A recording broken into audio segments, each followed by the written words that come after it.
Gostaria de agradecer, né, a professora Larissa pela apresentação, pela fala sempre muito acolhedora, né, muito amiga. E é uma fala conjunta, né? Eu espero não falar sozinha. Na verdade, a gente tem um diálogo que é muito bom.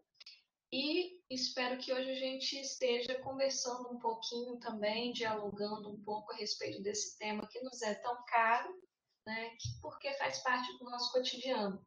Então, como a gente estava conversando um pouco aí no início, enquanto aguardávamos, a nossa formação ela já é um pouco datada, digamos assim, né? Por exemplo, quando fiz lá na Faculdade de Psicologia, disciplina relacionada com educação especial, na época ela se chamava Psicologia do Excepcional. Né? Então a gente, com a prática, né, com a necessidade, com a sensibilização pelo sujeito, foi buscando aí essas formações para poder dar conta então dessa realidade. Eu começo no Campus Vitória em 2006 na área de psicologia e logo no início a gente não tinha núcleo para atendimento, né, dessas pessoas com necessidades específicas, o público-alvo de educação especial. Esse público ele era atendido ali pelo núcleo pedagógico, né? Apesar de entrar nisso como psicóloga, eu sou lotada na coordenadoria de gestão pedagógica. Né? A gente trabalha ali diretamente com os alunos, dentro da perspectiva da psicologia escolar. E a gente começa, então, né, a tentar organizar as nossas ações como rede, né, basicamente nesse período aí, do início dos anos 2000, né, até 2000, a gente estava ali com um programa que chegou no nosso instituto um pouco depois, né, no Espírito Santo, que foi o programa TecNep. Né? Ele procurou ali desenvolver, então, essa área dentro da rede EPT. E isso culminou com a formação dos núcleos dos NAPNs, que foram, então, ali uma forma de organização muito própria da nossa rede para atender esse aluno em suas necessidades específicas. Então, gostaria de começar, né, a falar com vocês sobre o tema de uma forma geral, né, adequações curriculares e o que é isso, a partir da perspectiva da sensibilização. A gente tentar entender um pouco sobre essas necessidades que os alunos têm e como que a gente pode, então, se organizar para atendê-las dentro do nosso currículo, né, dentro das nossas especificidades de rede. Larissa, eu vou precisar que você me coloque aí como isso. Apresentadora, já coloquei, Cirlei. Fica à vontade. Ok.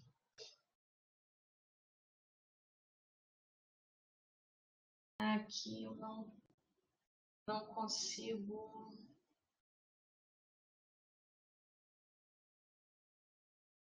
Não consigo compartilhar minha tela, né?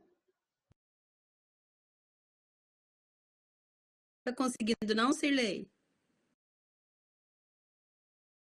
E se eu te tornar moderador? Agora apareceu. Isso. Carregar.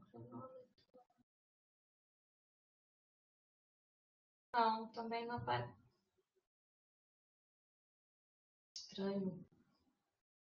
Estranho. Não aparece para mim aqui compartilhar a tela, só aparece compartilhar um vídeo externo. Mas eu não lembro se a RNP. Não, ela compartilha a Não tem, né? tela. Não é. Engraçado, já vi outras pessoas compartilhando. Vê se você consegue aí. Será que naqueles 3 pontinhos lá? Não. Não, né? Não, devia ser aqui mesmo. Bom, resolvo isso aqui rapidinho. Clarice, se você tem alguma coisa para falar com seus alunos, aproveita o momento. Ah, então tá bom, vou aproveitar. Completando um pouco a fala da Cirlei, né, em relação à psicologia, eu acho que é bem interessante, né, Cirlei, pontuar que a gente vem de uma formação, a Cirlei não tanto quanto eu, né, mas a gente vem de uma formação que se discutia muito pouco a questão da colaboração da psicologia em relação à pessoa com deficiência, né? Até porque acho que a proximidade da psicologia, as contribuições da psicologia, ela foi acontecendo gradativamente, né? E hoje, mais do que na época que a gente cursou psicologia, a gente observa um cuidado, um estreitamento nas relações entre psicologia e educação que aproxima o conhecimento da psicologia em relação ao desenvolvimento, em relação à aprendizagem, né, a processos que todos os processos que envolvem desde o aspecto cognitivo, afetivo, né, e social do desenvolvimento, para que esse conhecimento quando ofertado à educação, né, aqueles que trabalham diretamente com aprendizagem e escolarização do aluno com deficiência, ele seja muito proveitoso, né, para todos. Então, ela deixa de ser aquela psicologia que a grande parte da história da educação em especial, ela vinha para avaliar, para medir, né, para mensurar, enquadrar esse sujeito, e passa a ser uma área de conhecimento que contribui, que diz mais sobre esse sujeito, né, que descreve, que pensa, que traz ele para uma outra dimensão em que a educação vai observá-lo e aí sim vai pensar estratégias, metodologias, práticas pedagógicas para que esse sujeito tenha tantas oportunidades quanto os alunos com desenvolvimento típico. Então, eu gosto muito de frisar, porque senão, às vezes, nesse lei, quando a gente fala assim, a gente é psicóloga de formação, tem aquela coisa, psicóloga, né, vai avaliar, vai medir, vai aplicar um teste. Não, não necessariamente. Às vezes eles são muito bons, se bem realizados, cuidadosamente, né, discutidos, eles ajudam a gente a implementar várias coisas. Mas a gente não tem só essa função, né? Exatamente. Dentro dessa perspectiva, a gente trabalha assim, múltiplas frontes, né? A atuação da psicologia, ela não se resume ao atendimento, ela não se resume à avaliação, mas ela permite a gente ter uma visão um pouco mais ampla desse sujeito e em como facilitar essas interações sociais e cognitivas desse sujeito na escola para que realmente aconteça a inclusão, para que realmente ele tenha aí as suas necessidades atendidas. Então, vou começar aqui de uma forma um tanto inusitada, apresentando para vocês uma receita de crochê. Né? Priscila, Rudyard, vocês fazem crochê? Já viram alguma coisa de crochê? Não?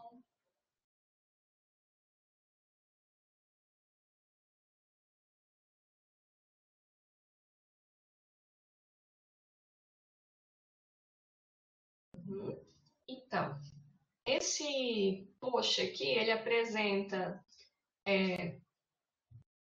um projeto, né, uma pantufa, e ele apresenta uma receita, né? Então aí, para vocês poderem aprender, a gente tem na receita o tipo de agulha que eu uso, então a linha, a agulha, e aí tranquilo, você começa com 3 correntinhas, então você vai colocar, né, pegar a sua agulha, pegar a linha, fazer 3 correntinhas, depois você vai fazer 14 pontos altos. Aí na terceira carreira você vai fazer um ponto alto em relevo e 2 pontos altos em relevo no mesmo ponto de base. E por aí vai. Deu para imaginar como que seria fazer isso, assim, vendo essa receita aqui escrito dessa forma? Difícil, parece?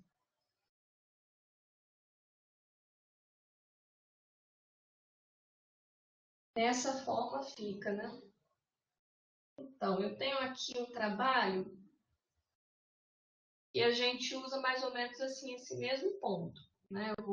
Vocês podem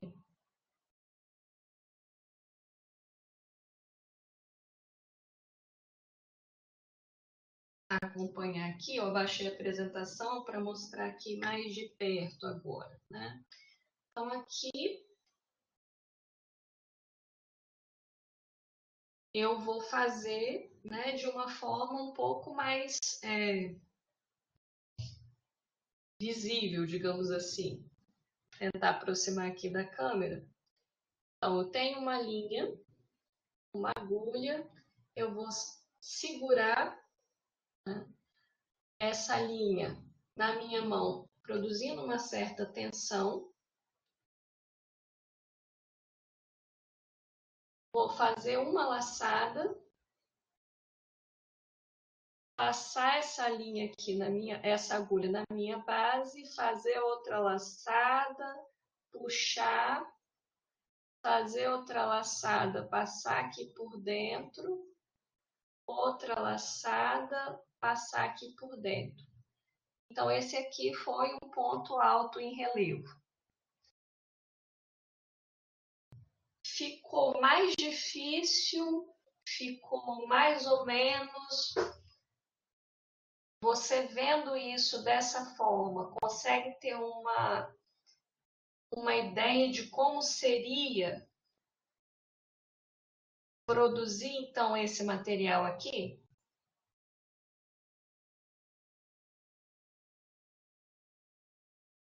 Facilita um pouco mais. Se vocês estivessem na sala junto, assim, do meu lado, cada um com uma agulha, com uma linha, ficaria mais fácil, né? Então, sim, a gente tem formas diferentes da gente acompanhar, da gente aprender certos conteúdos, né? E isso aqui é um pequeno recorte de uma realidade que muitos alunos estão enfrentando, né? Nesse momento de pandemia, tendo que aprender um conteúdo que é totalmente novo, que eles não conhecem, sobre o qual eles não têm muitas vezes conteúdos prévios para fazer uma ancoragem, para dar base para essa aprendizagem, né? Para poder ali ajudar nessa construção. E aí eles têm que pegar um PDF, um texto, que vai apresentar esse conhecimento de uma certa forma, às vezes com uma imagem do lado que pode ajudar ou não, a imagem pode ser simplesmente ilustrativa. Então, nesse caso, por exemplo, a imagem ela só apresenta o produto final, ela não apresenta as fases da execução, né? Não tem aqui um passo a passo mostrando, né, como que faz a correntinha, como que é esse ponto aquele, né? Isso não está aqui dentro dessa receita. Então fica mais complicado ainda para esse aluno. Em outros momentos, ele tem um vídeo gravado que ele vai poder assistir, né? E tirar ali alguma coisa desse vídeo, dessa explicação. E poucas vezes ele vai conseguir fazer junto, né? Que seria uma perspectiva um pouco ideal, né? Um pouco mais próxima do ideal para que a gente tenha condições de aprendizagem realmente que sejam efetivas, que sejam significativas para esse aluno. Agora imagina se eu tivesse que explicar isso, esse conteúdo, para uma pessoa com deficiência visual, né? Uma pessoa que tivesse baixa visão. Conseguem pensar que tipo de adequação eu teria que fazer para essa pessoa com baixa visão?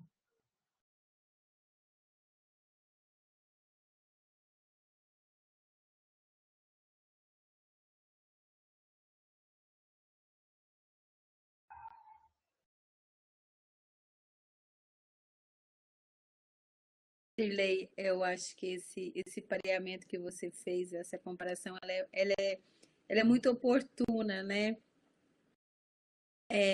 Cada vez mais a gente está supondo que esse sujeito, né, pense, faça, desenvolve, né, como a gente, dentro do padrão, a gente tira a gente por base, né? Com dificuldade ou sem dificuldade, a gente tira a gente por base, né? E não consegue enxergar o outro, a sua base, né? Aquilo que você falou, a sua ancoragem, de onde ele está partindo. A gente está partindo de experiências cognitivas, afetivas, né? Com o crochê e tudo mais. Mas e o outro? E até o conhecimento, e o outro? De onde ele está partindo se a gente não conhece esse outro, né? Exatamente. E às vezes porque a gente está pensando assim em conteúdos como física, matemática, português, né? Que de uma certa forma você imagina que sejam, entre aspas, universais, todo mundo tem algum acesso a esse tipo de conteúdo, né? Às vezes fica mais difícil a gente ter a percepção da complexidade do processo. E quando a gente pega alguma coisa que realmente não faz tão parte assim, né, desse cotidiano para muita gente, fica um pouco mais fácil, né, quando a gente traz uma realidade mais prática, efetivamente, como um crochê, né, uma manualidade, que é a realidade de uma série de disciplinas dentro da nossa rede, dentro da EPT. Né? São disciplinas eminentemente práticas, que fica um tanto mais complexo, então, para a gente estar organizando essas situações de aprendizagem significativas para o aluno, principalmente nesse contexto. Né? Então, quando a gente pensa em como seria trabalhar isso com alunos de baixa visão, né, Priscila colocou sobre a audiodescrição. Né? A audiodescrição seria assim, uma ferramenta muito importante para a gente estar trabalhando isso, né? Dependendo do nível de baixa visão, o uso de uma lupa, aproximação da câmera, né? Traria ali essa facilidade. Agora, dependendo do nível de baixa visão severa, a gente realmente precisaria de tentar, de alguma forma, trazer isso para a prática do sujeito e trabalhar mesmo com a audiodescrição. Tá? Não é uma coisa que seria tão difícil a prática para o sujeito. Uma descrição como essa, né, como essa receita, seria um pouco mais complicada para esse sujeito, mas se você fizesse uma audiodescrição contextualizada, ele tendo acesso a esses materiais para manipular e executar essa receita aí a partir da sua proposta, ele tendo acesso a um modelo que ele pudesse ali pegar, manipular, né? Perceber como são os nós, isso já traria mais facilidade para essa aprendizagem. Se eu estou trabalhando, por exemplo, com uma pessoa surda, eu precisaria ali de ter o acesso da interpretação de Libras, né, junto ali com o vídeo. Então, assim, as cores, sim, seriam muito importantes, Priscila. Bem lembrado, né? Essas cores utilizadas, por exemplo, não seriam cores ideais para trabalhar com baixa visão. Eu preciso de contraste, e o vermelho e o verde são cores que são ruins para esse propósito, né? A gente poderia estar trabalhando com preto, amarelo, né? Cores azul escuro, né? Que tivessem ali um contraste bom entre elas, isso facilitaria para a pessoa com baixa visão. Né? Então, com certeza, essa imagem não seria nem um pouco adequada para esse propósito. Então, quando a gente recebe esse sujeito dentro da escola de educação profissional, tecnológica, a gente precisa, em primeiro lugar, conhecer esse sujeito, conhecer quais são essas necessidades que ele tem. Esse precisa ser um conhecimento personalizado, esse não é um conhecimento que eu posso generalizar para todos os sujeitos. Então, por exemplo, isso que a gente está falando para baixa visão, eu tenho que conhecer essa pessoa para saber qual é o nível de baixa visão que essa pessoa tem, que recursos que ela tem acesso, né? Como que ela lida com essa baixa visão, se ela é uma pessoa que tem facilidade com as mídias tecnológicas, se ela faz um bom uso do computador, ou se ela não se sente à vontade com o uso da tela, tá? Isso também, que tipo de tecnologias que ela costuma utilizar no seu cotidiano. Eu preciso desse conhecimento para fazer a adequação desse meu conteúdo. E também preciso ter um conhecimento bom desse conteúdo para saber como eu posso estar identificando aquilo que é fundamental nesse conteúdo, quais são os objetivos que eu tenho dentro desse conteúdo em relação ao curso, em relação à atuação profissional dessa pessoa, para saber o que eu vou priorizar, o que é importante realmente que ela compreenda, como eu posso adequar esse conteúdo para essa compreensão, onde eu posso buscar esses pontos de ancoragem para essa aprendizagem.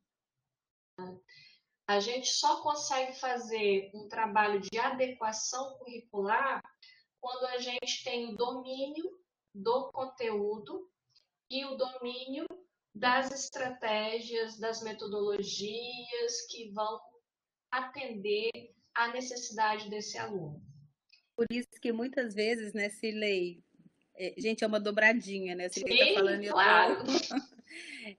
Muitas vezes é um trabalho de colaboração dentro da instituição, né, da escola, porque os nossos professores, né, das disciplinas, muitas vezes eles dizem para a gente, mas eu não consigo, eu não posso, eu não estou preparado, né? Mas, na verdade, o que ele está dizendo para a gente é que ele não conhece sobre esse sujeito. Da mesma forma que nós que estamos no NAP, nós somos os professores que estamos, né, acompanhando esse aluno, no caso, o professor de educação especial, ele não domina o conteúdo, né, da disciplina como o professor da disciplina domina. Então, por exemplo, ele domina todos os conteúdos que ele vai trabalhar naquela unidade curricular, né? Por que está distribuído daquela forma, quais são as metodologias, mas ele não conhece desse aluno, como também ele não conhece dos outros, nem sempre ele conhece os outros, né? E quando há esse encontro desses profissionais, né, ele não é só o professor que está no NAPNE, né, o técnico que está dando apoio, o intérprete, o audiodescritor, mas todos eles juntos conseguem trazer um outro olhar, né? Uma personalização para esse sujeito, para que ele tenha acesso àquele conteúdo, né? Para que ele também consiga atingir grande parte dos objetivos definidos pelo professor da disciplina, como qualquer outro aluno. Então, esse encontro, essa colaboração, ele é importantíssima, porque senão a gente também ia requerer do professor de educação especial, né, se leia os profissionais que atendem esse aluno, um conhecimento na área da disciplina, né, nas diferentes áreas do conhecimento, que ele não tem, mas ele conhece, né, da deficiência, ele conhece de estratégias metodológicas, e pode apoiar o professor e o professor ir elaborando. Até o professor se sentir um pouco mais confortável, mais seguro e ver que necessariamente a gente não está preparado para tudo, mas a gente vai se preparando com a ajuda do outro, né? Exatamente. Quer dizer, percebo que não tem um profissional que vai ter essas duas coisas juntas. Dificilmente você vai ter um profissional que vai ter essas duas coisas juntas ali dentro da nossa rede, dentro da nossa possibilidade de atuação aqui na EPT. Tá? Você pode ter isso em um outro momento, né? Lá no ensino fundamental, por exemplo, na educação infantil, que o professor de AE domina os conteúdos que os alunos estão aprendendo ali com seus colegas, né, etc. Isso se torna um pouco diferente quando a gente está nesses conteúdos mais específicos aqui de formação. Então, a gente precisa, na verdade, de um trabalho que seja muito colaborativo, né? A gente sempre bate muito nessa tecla da necessidade do trabalho colaborativo nessas adequações curriculares. Então, a adequação curricular é uma coisa que todo professor faz, né? Independente de você ter um aluno público-alvo de educação especial com necessidades específicas na sua turma. Você faz adequação curricular quando você conhece os seus alunos, você identifica que algum tem uma certa particularidade, que você tem que resgatar algum conhecimento ali que é necessário para a sua disciplina e que parte dessa turma, no seu diagnóstico, você identificou que não tem, por exemplo. Você faz adequação quando você considera os objetivos, às vezes, dessa turma, né? Enfim, é coisa do nosso cotidiano mesmo. Mas os alunos público-alvo da educação especial, eles precisam de adequações que sejam mais intencionais, né? Ou seja, que haja ali um planejamento com uma intenção e aí um trabalho organizado para que se atinja esses objetivos por meio de estratégias que são específicas para atendimento a essa necessidade. Quando a gente está falando de adequação curricular nessa perspectiva para esse público, acho que falar de intencionalidade é sempre muito importante. Não é fazer adequação para a prova e achar que você está sendo um professor inclusivo, né? Está ali exercendo a sua função pedagógica da melhor forma possível. Por quê? A prova, ela é uma avaliação, né? Você vai ver o que funcionou ou não, por exemplo, em termos de produzir aprendizagem. Mas se não houve adequação antes, você está avaliando exatamente o quê? Se você não adequa o conteúdo, as estratégias de trabalhar esse conteúdo com esse aluno, não vai adiantar você fazer adequação apenas no momento da avaliação. Então, por isso que é importante a gente pensar nisso como um fluxo, como um processo. Essas adequações elas vão começar desde antes do aluno entrar na instituição, tá? Elas precedem esse ingresso, até depois que ele se forma, né? Porque há algumas responsabilidades em termos de certificação, por exemplo, em alguns casos. Então, é um trabalho contínuo dentro da escola, dentro da instituição de ensino. Dentro do IFES, como que isso funciona? Né? A gente tem ali um fluxo onde há representantes acompanhando já no processo seletivo, como que está sendo a procura, né? Identificando ali quais são as necessidades das pessoas participando desse processo.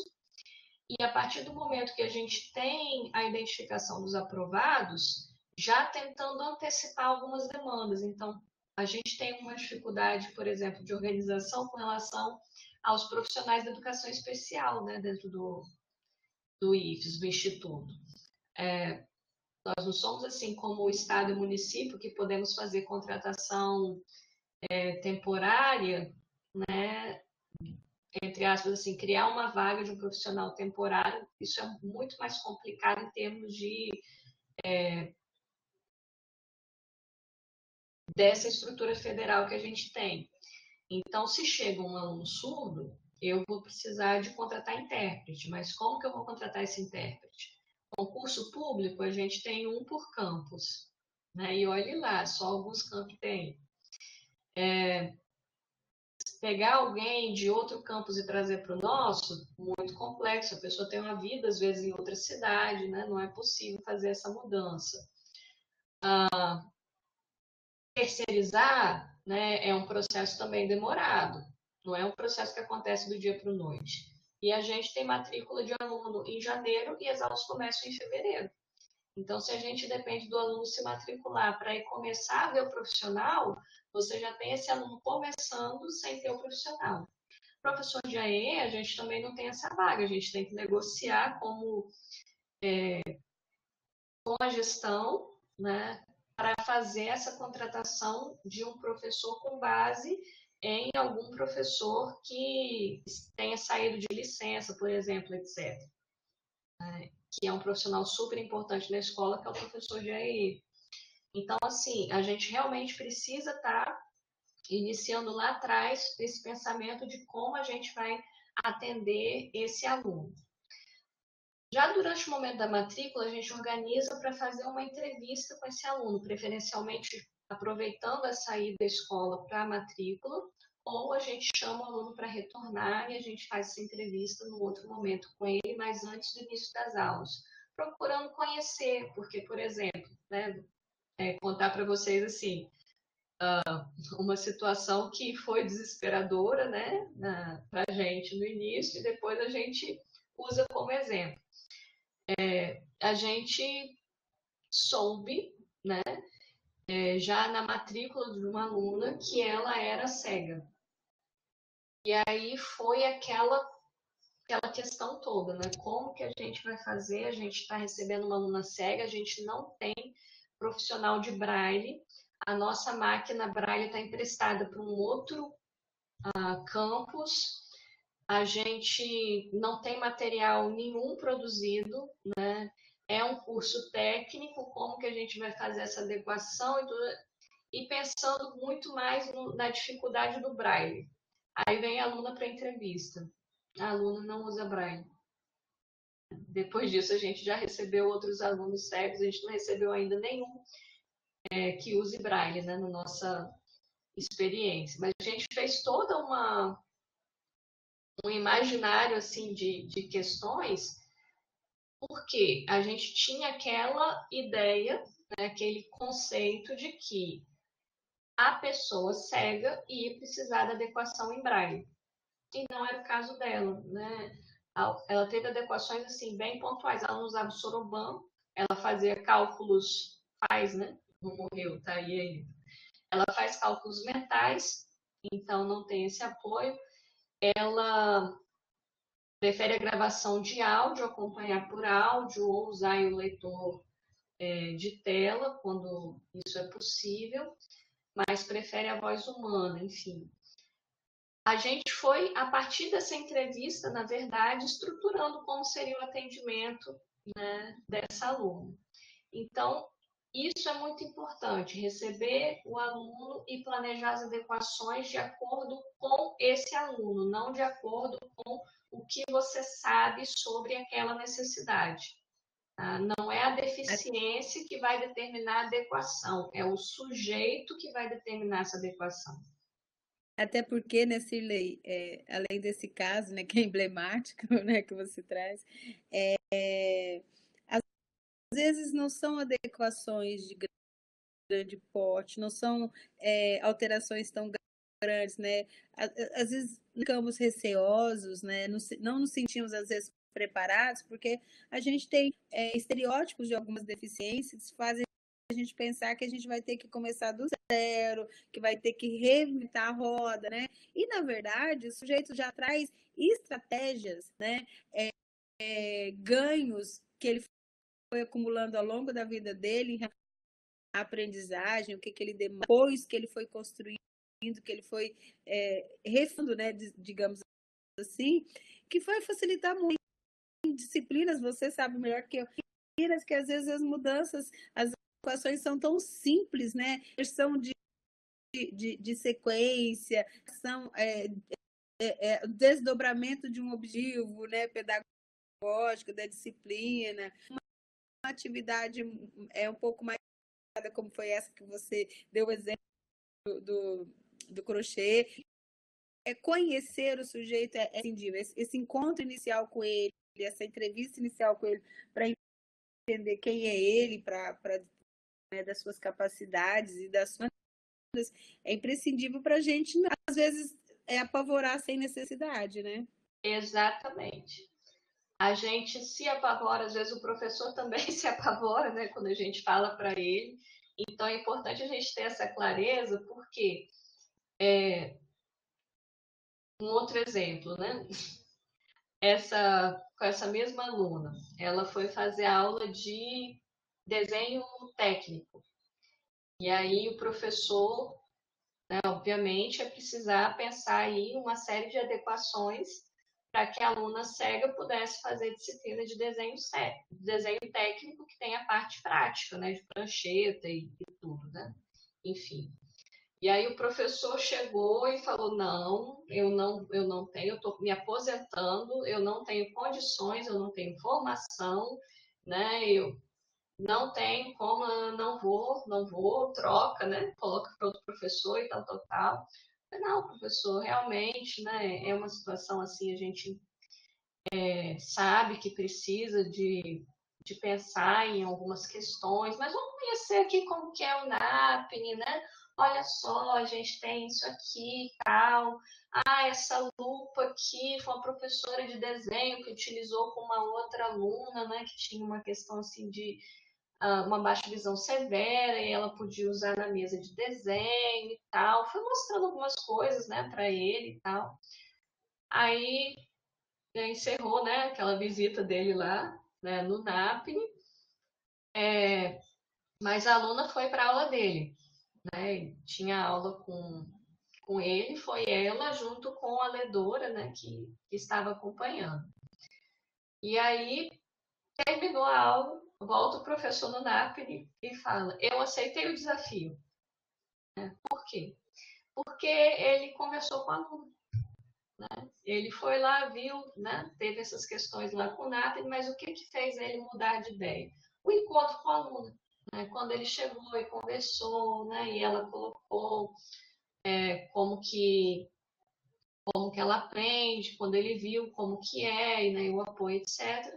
Então, ele aceitou, né, continuar com essa aluna na sua turma e deu a disciplina, né, tranquilamente, conseguiu ali, junto com o professor de AE, com o NAPNE, pensar nas adequações que foram necessárias. Enfim, é uma, é uma questão que é sempre muito, muito importante, assim. A gente bate muito nessa tecla, né? Essa necessidade de construir as suas ações, seja ela em termos de organização do atendimento, NAPNE, seja elas em organização, né, da sala de aula, das adequações que você, como professor, vai fazer lá, a partir do encontro com o sujeito, né? Esse sujeito encarnado que vai trazer, então, para a gente esses elementos que vão possibilitar essas adequações. Então, essa entrevista é fundamental no nosso trabalho. Tá? A gente pergunta para o aluno uma série de questões, como que era na outra escola, os atendimentos que ele fazia, quais as necessidades dele, o que ele gosta, né? O que ele acha que ele precisa, o que seria bom para ele, né? Disponibilidade de tempo que ele tem, e uma série de outras questões. Fazemos depois um resumo disso e encaminhamos para o pedagógico, né? Para a coordenadoria de curso. E aí, o pedagogo manda isso para os professores e, às vezes, a gente organiza uma reunião antes do início das aulas e, às vezes, depois que as aulas se iniciam. Geralmente, mais depois que as aulas se iniciam, para conversar com os professores no coletivo. Né? Então, alguns professores procuram logo para essa conversa inicial, mas a maioria a gente conversa no coletivo, falando dos alunos do curso de uma forma geral e alguns pontos assim mais específicos de um aluno ou outro, tá? Não apenas os alunos ingressantes, mas também os alunos que já estão naquele curso. E a gente fala sobre a necessidade de construção de uma ferramenta que é fundamental nesse processo, que é o PEI, né, o Plano de Ensino Individual. Esse plano de ensino, que ele é específico para esse aluno, com necessidade específica, é ele que orienta a prática, é ele que vai auxiliar a perceber quais são, então, essas adequações que eu preciso fazer para esse aluno. Então, a gente trabalha muito a questão dos objetivos, né? O conteúdo, ele só deve sofrer alteração se você está trabalhando com um aluno que tem deficiência intelectual, tem transtorno global do desenvolvimento, que você já tem aí um relato, né, anterior de outros professores, do núcleo, né, que a escola já conhece esse aluno, ou que, por exemplo, começaram as aulas, então eu não vou mexer no conteúdo enquanto eu não conheço esse aluno. A partir do momento que a gente vai conhecendo e tendo mais informações sobre como ele opera, a gente vai pensando se é necessário fazer alguma adequação de conteúdo, no sentido de supressão, substituição, complementação. Então, nesses casos aí, eu vou alterar o conteúdo dessa disciplina. Em que outros casos eu poderia estar aí repensando esse conteúdo? Então, por exemplo, eu tenho surdos que estão lá, estão aqui, né, no ensino médio integrado, no ensino técnico, no superior, e esse surdo vai fazer a disciplina de língua portuguesa, né, e ele é usuário de Libras. Então, ele é uma pessoa que tem uma outra língua nativa, né? A primeira língua dele é Libras e ele vai estudar sobre uma segunda língua junto com sujeitos que estão estudando sobre sua primeira língua. Então, muitas vezes, o conteúdo de língua portuguesa é um conteúdo que não faz muito sentido para esse sujeito nesse momento, ele precisa de alguma adequação. Tá? E aí a gente tem tentado organizar, isso é uma organização, uma adequação curricular já num outro plano, né, num plano que foge da organização do professor na sala de aula, é organizar enquanto campus a disciplina de português como segunda língua para surdos, inglês para surdos, tá? Também considerando a especificidade que eu tenho desse sujeito na apropriação dessa língua, né? Você pensa ali dentro da língua portuguesa, você tem conteúdo do inglês, você tem conteúdo de fonética, de fonologia, né? Como que é você trabalhar isso com o surdo junto com todos os outros alunos da sala, né? Às vezes esse sujeito ele chega para a gente aqui também faltando partes significativas desse conteúdo que antecedeu ali essa formação, né? E a gente precisa de desenvolver isso também. Então, isso vai organizando as nossas ações de adequação curricular numa perspectiva mais ampla. Bom, nesses casos, então, a gente mexe no conteúdo. Observe que não é para todos os alunos, a gente trabalha isso em algumas disciplinas. No caso de alunos que tenham essa necessidade, aluno surdo, no ensino português, no inglês, né? Enfim, não, nas outras disciplinas a gente não mexe. No aluno com deficiência intelectual, pode ser necessário, pode não ser necessário, também depende do sujeito, depende da disciplina.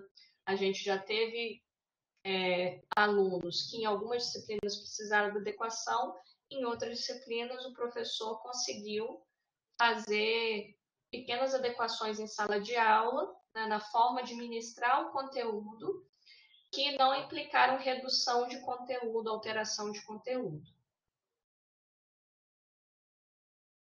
Os seus objetivos precisam estar alinhados, então, com esse conteúdo. Você não pode ter um objetivo que não condiz com aquilo que você está colocando ali como conteúdo da sua disciplina. A gente tem que alinhar aí as duas questões. A partir daí, né, a partir daí que eu digo qual é a minha intenção com esse aluno, eu quero que ele desenvolva isso, eu quero que ele aprenda isso, né, eu tenho isso como objetivo para ele, eu vou traçar as minhas estratégias. Então, aí é necessário o apoio do profissional da educação especial, que vai auxiliar o professor, vai pensar junto em que estratégias ele pode utilizar para tornar esse conteúdo mais significativo para atender às necessidades desse sujeito especificamente. algumas dessas estratégias, né, a gente vai levar, então, ao professor como ciência dessa entrevista que a gente fez antes do aluno. Falou, olha, ele não enxerga um quadro, por exemplo, né? Ele tem uma baixa visão severa, não enxerga o quadro. A gente viu que podemos utilizar um apoio de pessoa, alguém do lado, o ledor, vai copiar num quadro móvel o que está ali no quadro para o aluno acompanhar, por exemplo, a explicação do professor, ou a gente vai utilizar uma lupa de longe, né, com uma câmera, para o aluno ter acesso à explicação do professor ali no quadro. O aluno faz leitura labial, então como que é esse processo ali na sala, etc. Então a gente vai trazendo algumas dessas estratégias ali do dia a dia, do cotidiano, para, para essa organização aí do PEI. E aí a gente pensa também na avaliação, em quais são as adequações, mas deixando claro para o professor que no momento da avaliação a gente pode e deve ter uma outra conversa para essa adequação, né? Geralmente o professor fica muito angustiado com a avaliação, né? Porque tem um peso significativo. Mas a gente, enquanto núcleo, se preocupa muito mais nesse início com esse estabelecimento dos objetivos e das estratégias, né, do que será feito aí de adequação em sala de aula. Durante o semestre, a gente vai acompanhando aluno e professor, né? Então, a gente faz ali a identificação que aluno vai precisar do AEE, a gente faz o agendamento, a gente pensa nessa integração do aluno com os colegas, com a turma, então ações de sensibilização com a turma também, né? Às vezes o aluno participa, às vezes não, mas a turma precisa entender quais são as suas necessidades. Por exemplo, tem uma pessoa com transtorno de espectro autista, né? Essa pessoa tem sensibilidade a ruído. Ela vai estar na sala de aula, às vezes pode estar utilizando ali um fone de abafamento, às vezes ela pode precisar sair da sala porque o barulho está muito grande, está incomodando. Às vezes um colega vai falar alguma coisa, ela vai responder de uma outra forma e esse colega pode ficar meio assustado, né? Porque é uma fala muito direta, né? Muito objetiva. Né? Às vezes ele pode entender de uma outra forma algo que os colegas falaram. Então, a gente precisa de deixar claras essas questões, tá? Para que essa turma acolha esse sujeito, as necessidades que esse sujeito tem, e a gente consiga aí uma efetiva inclusão, né? Não apenas colocar a pessoa na sala, mas que ela seja integrada àquele grupo de colegas, aquele grupo de alunos.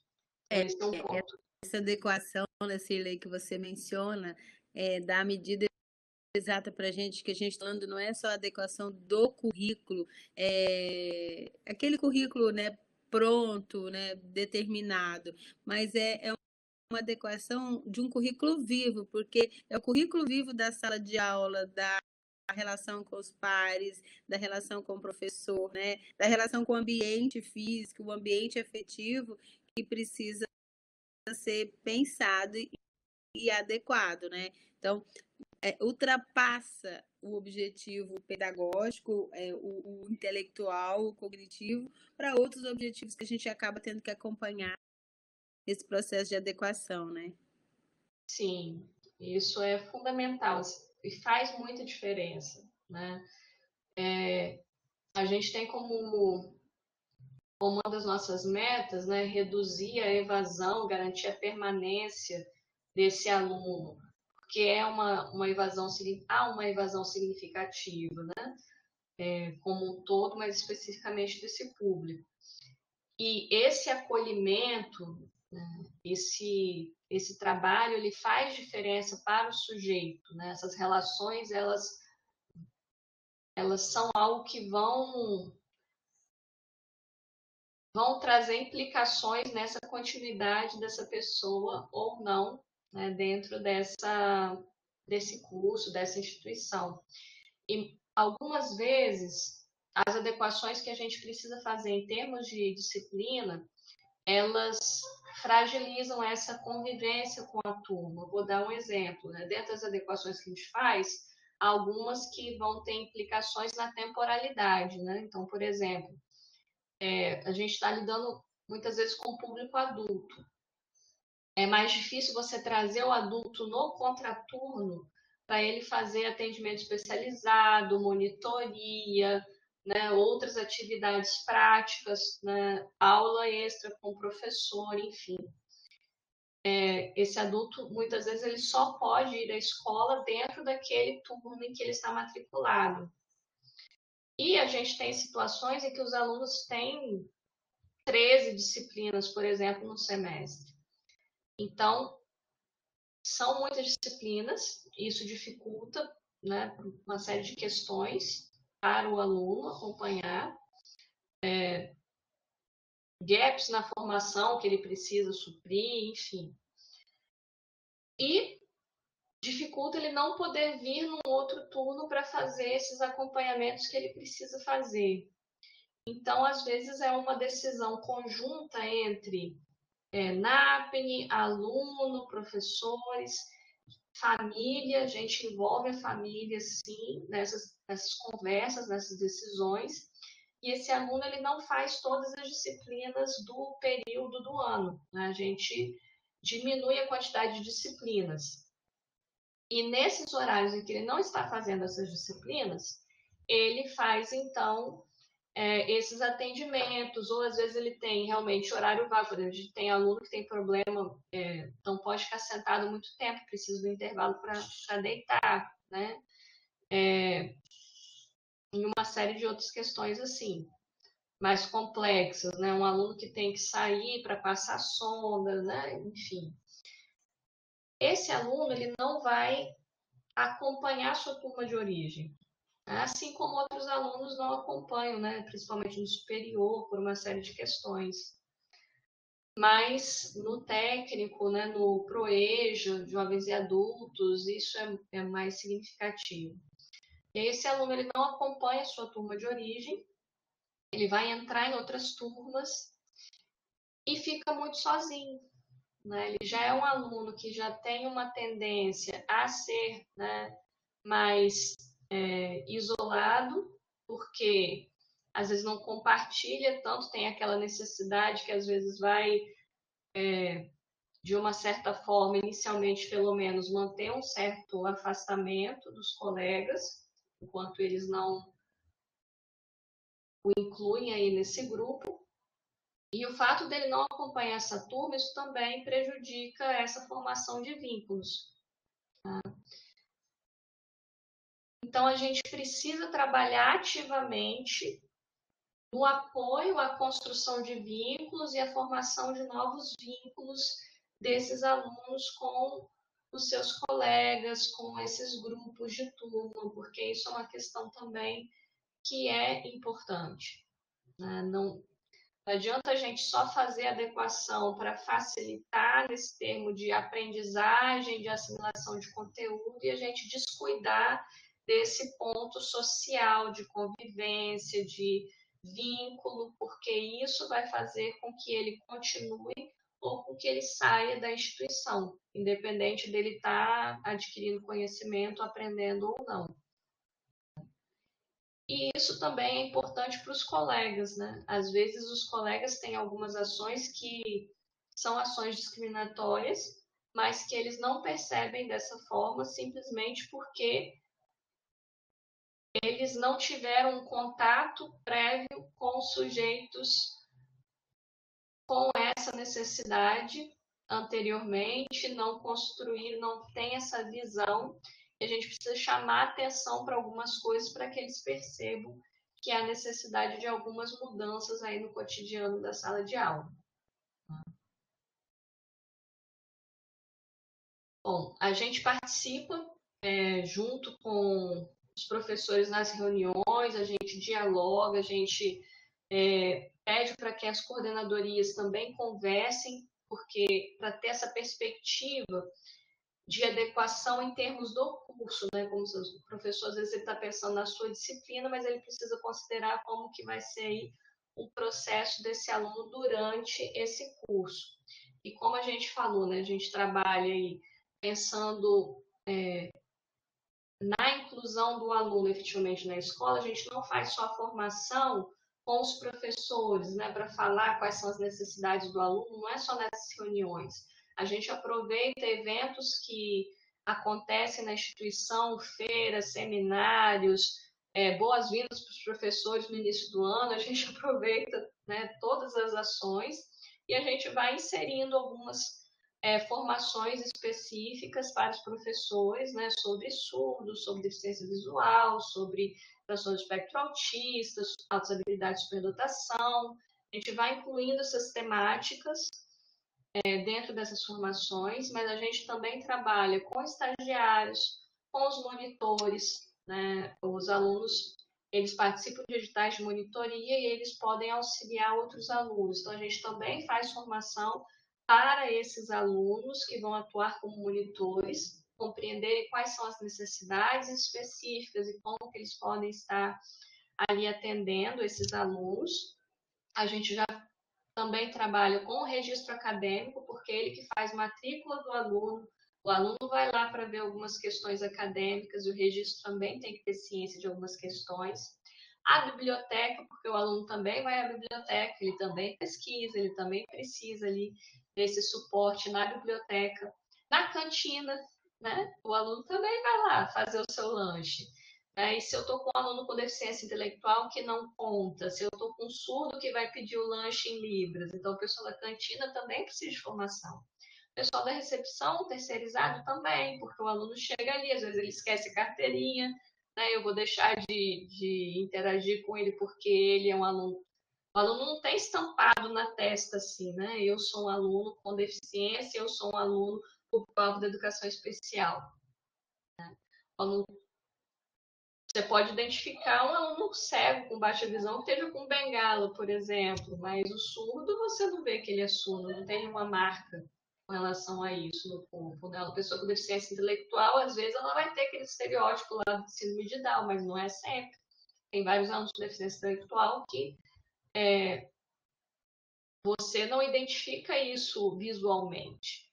E aí, como que é essa interação? Então, a gente trabalha de uma forma sempre multidisciplinar, não sou só eu, Cirlei, psicóloga, não é só professora de AE, não é só intérprete de Libras, não é só a Larice, não é só o pedagogo, não, a gente trabalha todo mundo junto, por isso que é um núcleo, a gente discute essas questões e a gente envolve a gestão da escola também, o diretor de ensino, o diretor geral, a gente procura construir essas adequações para que, porque esse aluno ele não é aluno do professor de AE, o professor de AE não tem receita pronta para a inclusão desse aluno na EPT, ele não é um aluno dos professores, ele não é um aluno do NAP, nem um aluno da escola. Então, a escola toda precisa se adequar, né, para receber esse aluno e para que esse aluno efetivamente tenha as chances de cursar, de ter êxito, de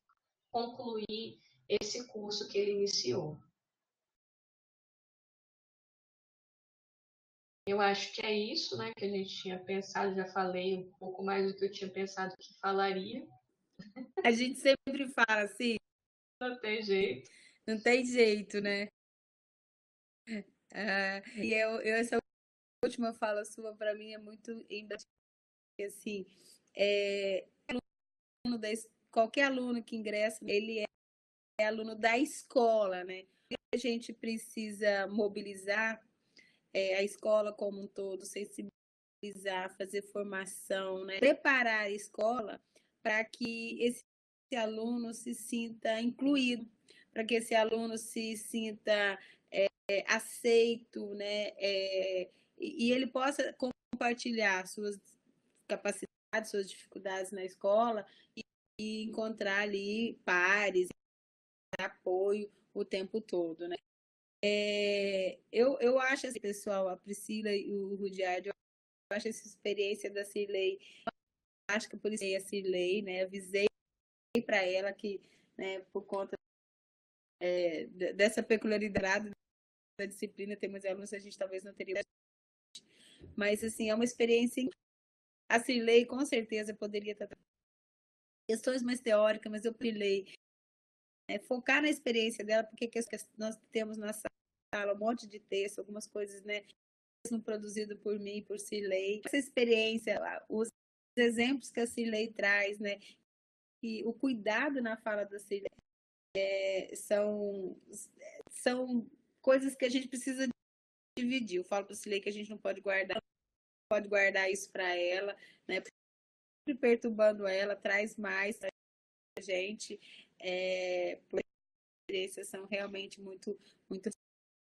E tudo que a Cirlei fala, né, no caso, a nossa instituição federal, né, ensino médio, graduação, pós-graduação, também, de certa forma, impacta na outra etapa da básica, né? Se a gente tem uma escola perspectiva, né, Cirlei, de um trabalho ativo, de acolher esse aluno de diferentes contextos, seja curricular, seja contexto social, escola, esse aluno vai ali e vai se envolver com a escola para que ele não só tenha acesso, permaneça, que ele concretize as suas experiências sociais e afetivas de forma exitosa e saia assim, né, se tornando um sujeito pronto, né, mais pronto ainda para o mundo.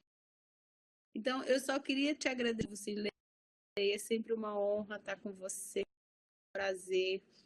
Eu tenha gostado da Priscila, o Woody, ouvir você para mim. Bom, eu espero que eles tenham tido essa percepção, tá? Eu que agradeço vocês pela paciência e gosto muito, né? Participo sempre quando eu posso, porque eu acho que para a gente compartilhar essas ações, né? Essas práticas, realmente, eu acho que isso sempre é muito importante, porque são coisas que às vezes não estão nos livros, né? E que a gente vai percebendo ali dentro do cotidiano e tem a chance de impactar mais, né, a pessoa. E eu sempre penso que as nossas ações dentro desse campo, principalmente da educação, mas principalmente dentro da educação especial, elas são muito mais influenciadas pelos nossos afetos, né, do que por qualquer outra coisa. Então, se a gente não se afeta, a gente não faz, né? Como já dizia Piaget, né? Tem que ter lá o combustível para mexer o motor aqui cognitivo. Se não tem o combustível, o motor não funciona. Então, a gente sempre vê isso. Sempre que um aluno ele consegue tocar, né, no professor, o professor se toca por aquela experiência, aquela necessidade do aluno, os professores eles fazem coisas assim que você fica de queixo caído, assim, uma pessoa que não tem formação específica, e ele faz uma adequação brilhante. Por quê? Porque ele sentiu a necessidade específica daquele aluno. E aí ele conseguiu construir uma forma de atendê-lo que foi perfeita para aquela situação. Então, sempre gosto muito disso. Eu concordo com você, em gênero, número e grau. A gente afeta o outro, né, em todos os aspectos. Pessoal, muito obrigada, né, vocês por terem participado aqui. Eu vou salvar essa experiência com a Cirlei, depois eu vou dar para o grupo, né, mais uma experiência que eu acho que é rica para você no mestrado, de repente, né, parando esse tema em específico, mas essas experiências, eu acho que é legal viver isso, né? Ter essa experiência de compartilhado para até trazer como referência. Então, muito obrigada, assim, obrigada pelo seu tempo precioso, eu sei que é precioso. Agradece as crianças aí por ter sido para mim, tá? E boa noite, Priscila, boa